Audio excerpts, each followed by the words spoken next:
ಕೋಲಾರ ನಗರದ ಕೋಟೆಯಲ್ಲಿ ಅನಾದಿ ಕಾಲದಿಂದಲೂ ನೆಲೆಗೊಂಡಿರುವ ಭಕ್ತಾದಿಗಳ ಸಂಕಷ್ಟಗಳನ್ನು ನಿವಾರಣೆ ಮಾಡುತ್ತಾ ಭಕ್ತಾದಿಗಳಿಗೆ ಅನುಗ್ರಹ ನೀಡುತ್ತಾ ಬರುತ್ತಿರುವ ಶ್ರೀ ಶನೇಶ್ವರ ಸ್ವಾಮಿ ದೇವಾಲಯದಲ್ಲಿ ಪ್ರತಿ ವರ್ಷದಂತೆ ಈ ವರ್ಷವೂ ಸಹ ಶ್ರಾವಣ ಮಾಸದ ಪ್ರಯುಕ್ತ ಶ್ರೀ ಶನೇಶ್ವರ ಸ್ವಾಮಿಗೆ ವಿಶೇಷ ಸಹಸ್ರಧಾರ ಕ್ಷೀರಾಭಿಷೇಕ, ಪಂಚಾಮೃತ ಅಭಿಷೇಕ ಹಾಗೂ ತೈಲಾಭಿಷೇಕ ಮತ್ತು ಶನಿವಾರಗಳಲ್ಲಿ ಬರುವ ನಕ್ಷತ್ರಕ್ಕೆ ಸಂಬಂಧಿಸಿದಂತಹ ವಿಶೇಷ ರಾಶಿಗಳ ಅಲಂಕಾರ, ಸಹಸ್ರನಾಮಾರ್ಚನೆ ಹಾಗೂ ಕಡೆ ಶನಿವಾರ ವಿಜೃಂಭಿತ ಸಿಂಹರಾಶಿ ಅಲಂಕಾರ, ಮಂಗಳವಾದ್ಯಗಳ ಸೇವೆ ಕಾರ್ಯಕ್ರಮ ನಡೆಯುತ್ತಲಿದ್ದು ಭಕ್ತಾದಿಗಳು ಸಕಾಲಕ್ಕೆ ಆಗಮಿಸಿ ಶ್ರೀ ಶನಿದೇವರ ಕೃಪೆಗೆ ಪಾತ್ರರಾಗಬೇಕಾಗಿ ವಿನಂತಿ.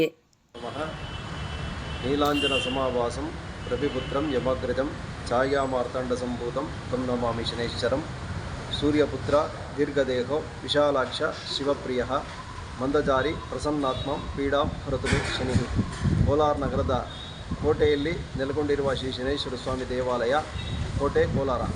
ಕೋಲಾರ ನಗರದಲ್ಲಿ ಅನಾದಿ ಕಾಲದಿಂದಲೂ ನೆಲೆಗೊಂಡಿರುವ ಶ್ರೀ ಶನೇಶ್ವರ ಸ್ವಾಮಿ ದೇವಾಲಯದಲ್ಲಿ ಪ್ರತಿ ವರ್ಷವೂ ಸಹ ಈ ವರ್ಷವೂ ಸಹ ಕೋಲಾರ ನಗರದಲ್ಲಿ ಅದ್ದೂರಿಯಾಗಿ ಶ್ರೀ ಶನೇಶ್ವರ ಸ್ವಾಮಿಗೆ ವಿಶೇಷವಾದಂತಹ ರಾಶಿಗಳ ಅಲಂಕಾರಗಳನ್ನು ಏರ್ಪಡಿಸಲಾಗಿದೆ.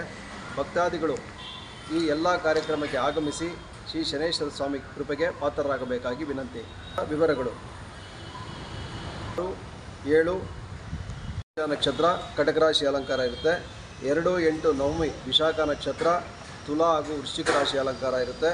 9-8 ಹುಣ್ಣಿಮೆ ಶ್ರವಣ ನಕ್ಷತ್ರ ಮಕರ ರಾಶಿ ಅಲಂಕಾರ ಇರುತ್ತೆ. 16-8-2025 ಅಷ್ಟಮಿ ಭರಣಿ ನಕ್ಷತ್ರ ಮೇಷರಾಶಿ ಅಲಂಕಾರ ಇರುತ್ತೆ. ಹಾಗೂ ಕಡೆ ಶನಿವಾರ 23-8-2025 ಅಮಾವಾಸ್ಯ ದಿವಸ ಸ್ವಾಮಿಗೆ ವಿಶೇಷವಾಗಿ ಮಕ ನಕ್ಷತ್ರ ಸಿಂಹರಾಶಿ ಅಲಂಕಾರವನ್ನು ಏರ್ಪಡಿಸಲಾಗುತ್ತದೆ. ಭಕ್ತಾದಿಗಳು ಈ ಎಲ್ಲ ಕಾರ್ಯಕ್ರಮದಲ್ಲಿ ಭಾಗವಹಿಸಿ ಶ್ರೀ ಶನೇಶ್ವರ ಸ್ವಾಮಿ ಕೃಪೆಗೆ ಪಾತ್ರರಾಗಬೇಕಾಗಿ ವಿನಂತಿ. ಶ್ರೀ ಶನೇಶ್ವರ ಸ್ವಾಮಿ ದೇವಾಲಯದಲ್ಲಿ ಭಕ್ತರು ಅವರು ಸ್ವಇಚ್ಛೆಯಿಂದ ಅನುದಾನ ಮಾಡ್ಬೋದು.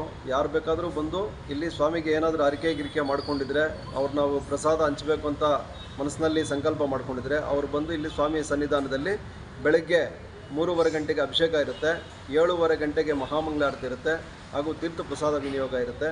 ಯಾರಾದರೂ ಭಕ್ತಿಯಿಂದ ಸ್ವಇಚ್ಛೆಯಿಂದ ಬಂದು ಅವರೇ ಸ್ವಯಂವಾಗಿ ಪ್ರಸಾದ ಮಾಡ್ಕೊಂಡು ಬಂದು ದೇವಸ್ಥಾನದಲ್ಲಿ ಹಂಚ್ಬೋದು ಹಾಗೂ ಶನೇಶ್ವರ ಸ್ವಾಮಿ ಕೃಪೆಗೆ ಪಾತ್ರರಾಗಬೇಕಾಗಿ ವಿನಂತಿ.